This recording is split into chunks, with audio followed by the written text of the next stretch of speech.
Hey, how's it going, guys? So today I'm going to be reviewing the FineFine K688T. It's a dynamic USB microphone. So actually kind of cool. So FineFine actually reached out to me and asked me, he's like, "Hey, do you want to review this microphone?" And I was like, "Sure." I mean, uh, I appreciate it. Disclaimer, like anybody that gets free stuff, this is I'm giving my own opinion on it, and they don't have any effect on what I say other than, they were cool and gave me a microphone to try out. They never pressured me and said like, "Hey, you need to make this sound like the best thing since cheese was invented, like melted cheese." Like, no, they just gave me and they want me to give an honest review of it and be able to tell somebody if this is something that you're going to want. And I'll kind of explain who it's for and who really isn't for because there are nuances to it looking into it. So let me go ahead and get the microphone in the box and then kind of go over it with you guys. All right, so here's the box it came in, and here are the directions. So one thing I can say about FineFine is I really like their directions. Like my keyboard here, like Roland, they super bad at giving directions. One of my pedals, like I reviewed, super bad. The Walrus Audio Slofa, but these ones really good directions, and it's both front and back, so it really covers everything you'd really need to know how to get the microphone working. It's not going to cover like very specific details like frequency response and stuff like that. So because of that, that's why I'm going to go over that portion of it with you guys. So for those of you that don't know what that stuff is, um, has a little ties there and then adjustable 3/8 whatever. So adapter in case you wanted to use that for different boom arms. I got the one that actually comes with the boom arm because I wanted to test out the boom arm with it as well. So that's the one I requested. Then there's the microphone, the clamp, desk clamp, and then as well as the USB-C cable that it comes with. So let's pull out the microphone itself. Check it out. Ugh. All right. So I do feel this thing's a little light. So, which isn't the worst thing in the world. Has a little button on top, mute. It doesn't have any give to it, so I'm assuming it's like very sensitive touch, which is, I guess, kind of cool. We'll check that out when I plug it in the USB-C port. It has an XLR on the back, as well as a direct monitoring, so you can hear yourself talk, which is good for like if you're doing this for podcasts or streaming, so you're not distorting your voice at all. And then it has a volume. It goes up to 12 dB of gain they can add to it. If you take off the windscreen, you can see it has a very similar design of a Shure SM7B with the same cage and everything. It has this space there, so you can't get too close to it to derive plosives into the microphone, which I'll go over in a sec when I'm testing this thing out. This here's a dynamic microphone, which means that the coil's right there. It moves and makes an electrical signal, which can be turned into an audio signal or turned into a digital signal like this one with my audio interface. The microphone is made in China, which is no big deal. SE Electronics is made in China, and they're great microphones, so FineFine might be the same. So don't knock it because it's made in China. Other thing I want to go over with this is it has a built-on shock mount, being a dynamic. So yeah, that's kind of like a quick overview. We'll see if FineFine makes a quality product. I had to ask them how the name was pronounced because I thought it was FinFine, but it's FineFine is how they pronounce it. So yeah, if anybody asks, it's FineFine. So that's official.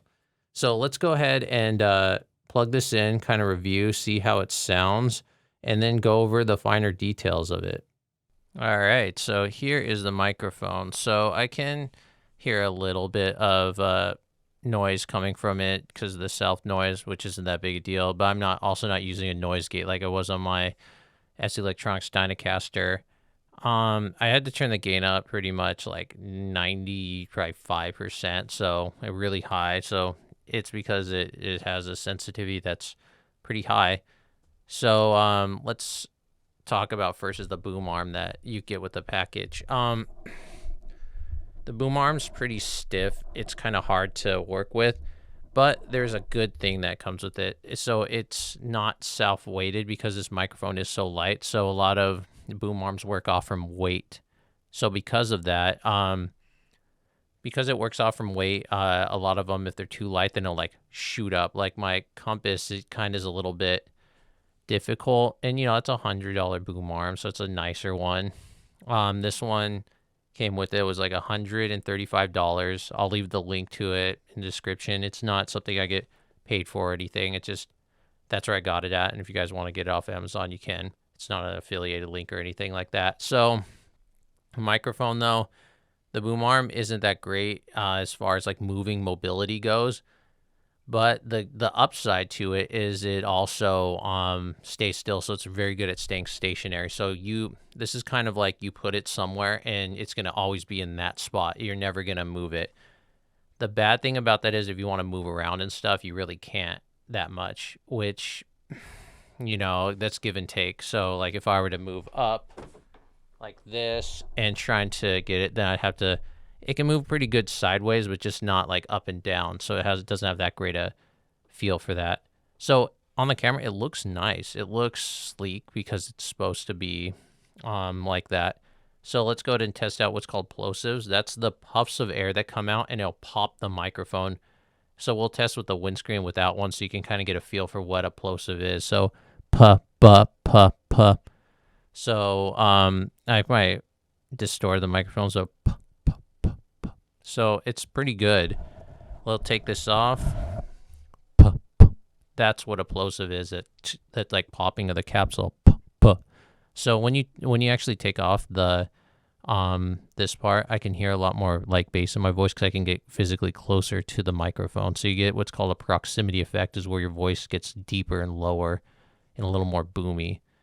But when I put it back on, it still has that. It actually is. It sounds kind of nice with this one. I kind of like how it sounds with the proximity effect engaged. But sounding far away, it sounds decent. It's not a bad sounding microphone. This is actually very usable. For somebody, it's like I think the microphone's like maybe $80, which is a steal because like a Shure SM57 is $100, and it's very durable and everything, but it doesn't come with a shock mount. It doesn't come with USB-C and that, so it is built like a tank. That's like the upside to it, but it doesn't have the versatility of this. So I think for as far as it goes, I really like the sound of it. We'll go ahead and check. So it does have a little bit, but not really. So you can hear that. That's what those resonant frequencies have. So and you can hear the shock mount a little bit. It's not too bad. If I bump my desk, no. So it's not too bad with that. Like it's not like the Temu U87 I reviewed. That one, like the resonant frequencies in are a lot worse. But this one sounds pretty decent. I really like how it sounds. Let's go ahead and review the very technical aspects of it, and I'll kind of go over what that is. So, this is a XLR USB microphone. So that means XLR is the cable that I use to go into. You can look them up. It's a 3-pin cable that would go into any audio interface. It also is the USB-C input, which means you can plug it directly into your computer. That's good because in case you have like a laptop or you're on the go or you want to use this for like a mobile podcast, it's good. Like I said before, it's a dynamic microphone, so it's going to be better at noise rejection. So I have pretty good treatment in my room, but if I didn't, when you get farther away, you get more of the room area in your thing, so it'll echo more the farther you get away. Condensers pick up the stuff at more more around, and you don't have to get as up close to the microphone. The downside is they catch more of the room noises. So this has what's called good noise rejection or room rejection. So that reverb, that echoey sound, it can kind of stop that because you have to get a little bit closer to talk into it because of the dynamic microphone versus the condenser. It's just two different types of technologies. The frequency response. So this is the range of the human hearing is 20 hertz to 20 kilohertz, so 20K. This has one from 70 hertz to 15 kilohertz. So a good vocal range for a normal person is between 80 hertz to 400 hertz. So that's about the lowest and the highest we can get. So roughly a good microphone is around 80 hertz to 15K. So this like fits right in there. So I'm pretty safe and confident to say this is marketed and this is designed for a vocal microphone. That doesn't mean you can't use it on guitar. I'll play my guitar a little bit with my amp, and we'll see how that sounds. But yeah, this is a vocal microphone, so it's meant to not capture those really high and really low frequencies. So I can safely say in confidence that this is a vocal microphone, and for my ears, it sounds good. So if you were to be using the USB-C port, here's where some numbers that I'm not as comfortable like probably using this as USB-C microphone other than for maybe talking and chatting with friends or a meeting. So the sample rate, so that's how much it's going to be sampled. So the standard sample rate is 44.1 to 192, which is like super crazy sampling. So the sample range, so it can go up to 400 kilohertz, so which is good. That's normal sample rate for video, so that's fine.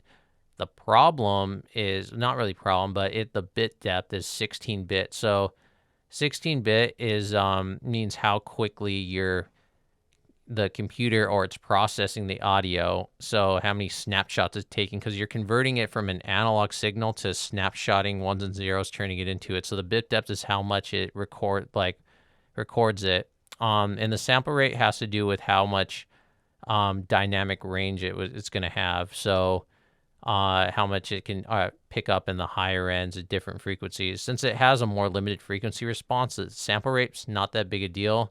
But the bit depth, the standard now for a studio bit depth is 24-bit instead of 16-bit, which is what it is. But then now the new standard is the 32-bit float, whatever, doesn't matter. Anyways, so let's go ahead and continue with some other specs on this. This has a Max.SPL, which is sound pressure level of 130 decibels.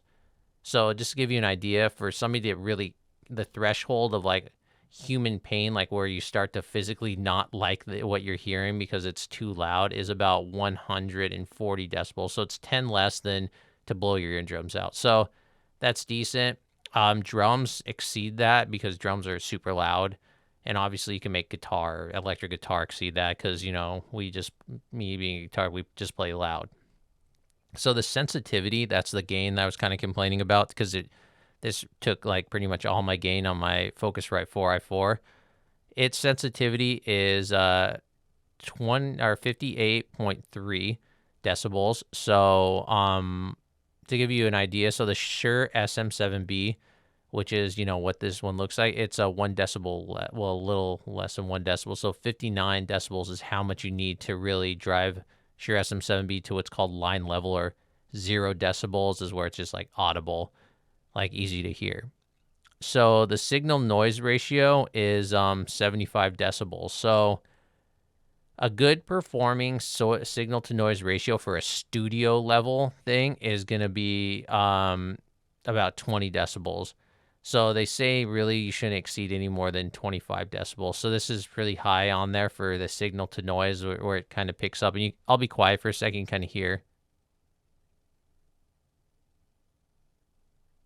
And I don't know if you can hear that, but I can hear a bit of a signal coming through there. It's not horrible. You can throw a noise gate, so the high pass filter. You can do a bunch of different things to kind of circumvent that. It doesn't make it necessarily the worst.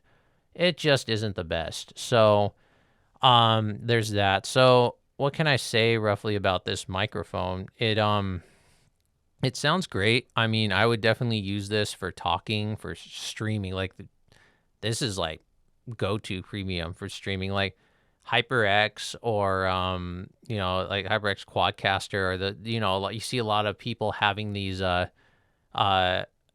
and stuff where they're condenser microphones with like a billion polar patterns. No, this This isn't that. It's a dynamic one. It would work really well in untreated spaces. So people that have those Yetis, I would really think about getting this instead, just because of the way it sounds. So it sounds really good on the Focusrite. I will switch over though to the USB-C and kind of see the difference. But let's see, anything else? Oh, polar pattern. So the polar pattern of this microphone is what's called a cardioid polar pattern. That means it picks up everything right here in the front, and it should be pretty dead right here in the back.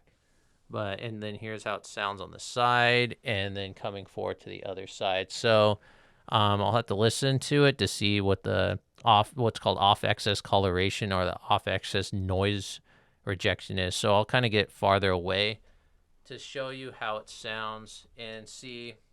So this is me kind of talking and seeing how it sounds. I'll go ahead and bang on my keyboard. I got the most annoying keyboard. I mean, it's a has the super clickies. Was it MX Blues? So you can probably hear quite a bit of that. So that's how it sounds. So you'd still probably annoy a lot of people. They say like dynamics, oh, they can not hear any keyboard. Not true. You know, it just depends. So, yeah, that's pretty much it for the rundown of this microphone and how it sounds on a Focusrite 4i4. I mean, the Focusrite 4i4, it's recording at a way different sample rate than whatchamacallit, than what it would be at as the other ones. This right now has a sample rate of 48. So the normal one, that's pretty standard with video. And then obviously Focusrite, this is the 24-bit. So it's a little more has a little more sample. So doesn't or a little more bit depth. So we'll go ahead and see how it sounds. And you know, there might be different things, and I got to plug my headphones into this, and we'll just see how it sounds with the USB-C. I'm guessing it's not gonna sound better, but who knows? Maybe will. So let's go ahead and check that out. Okay, so here's the microphone, what it sounds like with the USB-C port on it. It doesn't. You do hear a bit of a difference, so but it's not too bad. I don't know. I can't really like tell what the difference is. I'll write in the description after I listen to it, but it does sound something. I had to turn the volume all the way up as well as the volume to be able to hear myself. It's monitoring. This here is the top part's green. So, and then it turns red. So that's kind of cool. So you know when red and green when it's off and not, muted and not. So it's really convenient. It's really touch responsive.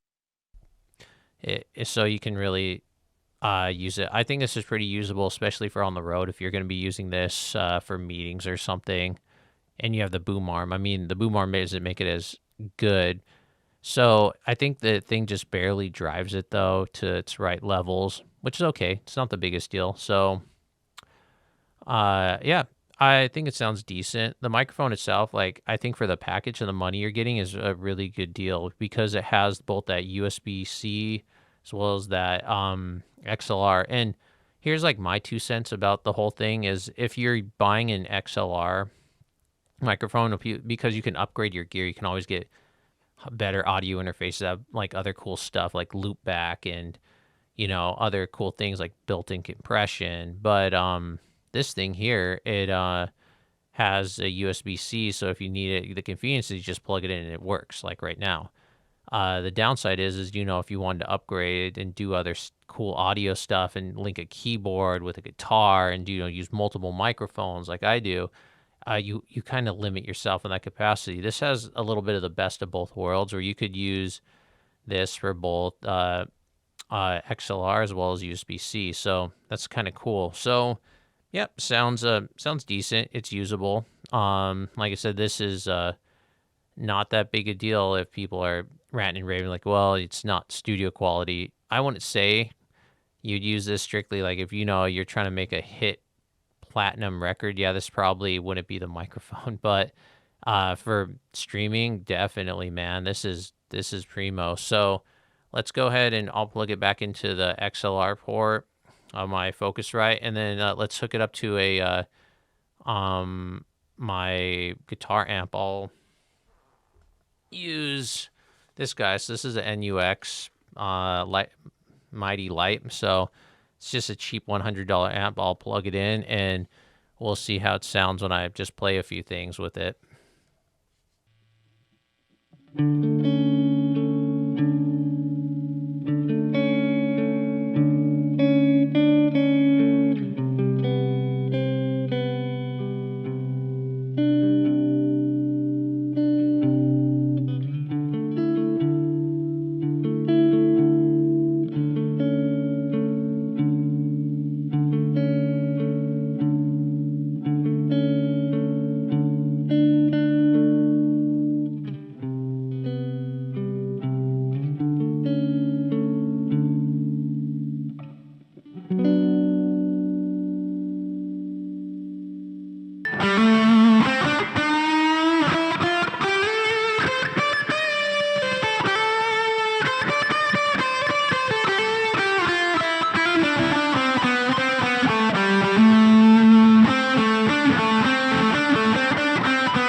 Okay, now final thoughts on the microphone. So it sounds okay on the guitar. It's not the crazy best. Like, it's not that classic sound that I like from a Shure SM57.